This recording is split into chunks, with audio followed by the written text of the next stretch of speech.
Is this true about Liv Morgan? A recent comment made by Lyra Valkyria has fans talking, and to the point where they're debating, and it's getting a little controversial because anytime you talk about Liv Morgan or the state of the women's division, it seems like everyone has an opinion. Yours is going to differ from mine, and I'm going to differ from you.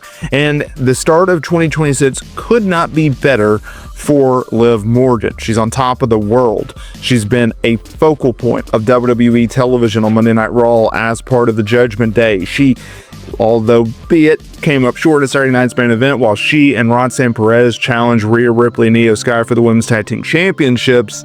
She scored big. She went into this year's Royal Rumble predicting that she was going to win it all, and that is exactly what she did. But it's been a long road for Liv Morgan. In 2025, she was sidelined for the second half of the year, derailing championship plans and a massive match with Nikki Bella at Evolution 2 due to a shoulder injury that resulted in her going under surgery and missing about 6 months of action before returning at Survivor Series. Now, in late December, Liv Morgan returned to the ring for the very first time in months, and she took on Lyra Valkyria at a live event in Tampa, Florida. Now, just days later, Morgan made her television return in-ring wise in another match with Lyra Valkyria. Look at it as like a warm-up match or a practice match, right? Well, Lyra Valkyria did an interview with ClutchPoints, and she reflected on the string of matches that she had with Liv Morgan.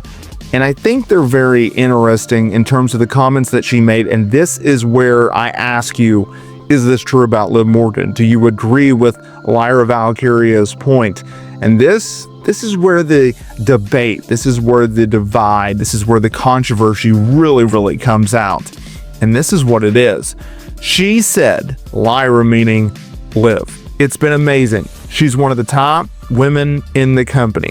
So to have been wrestling her all around Europe has been a pretty good start to 2026.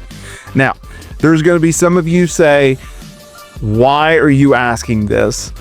Of course, she's one of the top women in the company. She's a former women's world champion. She's a former women's tag team champion. She's just won the Royal Rumble. She's about to challenge likely Stephanie Valkyrie for the women's world title at WrestleMania and likely become a two-time women's world champion.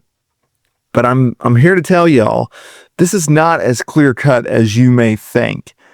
This is a topic that I've seen, especially coming out of the Royal Rumble, where fans have been debating whether or not Liv Morgan is a true bona fide main eventer. And as a Liv Morgan supporter, as a Liv Morgan guy, if you will, I can understand the debate. I can understand where some can make the argument, well, she's not. And here's why. Yes, she is a former world champion. She's a former SmackDown Women's Champion.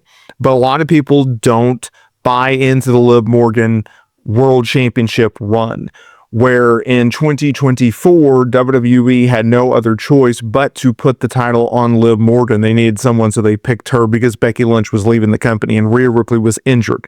And a lot of people point to the fact that Liv Morgan got a reign as women's world champion as long as she did because Rhea kept getting injured or things got delayed or she had to wait for Rhea to return. I think Liv Morgan proved in 2024 that she's a bona fide main eventer. And I think in 2025, she backed up that she can be used in any role possible that the company asked her to be in. And that's what makes her so great.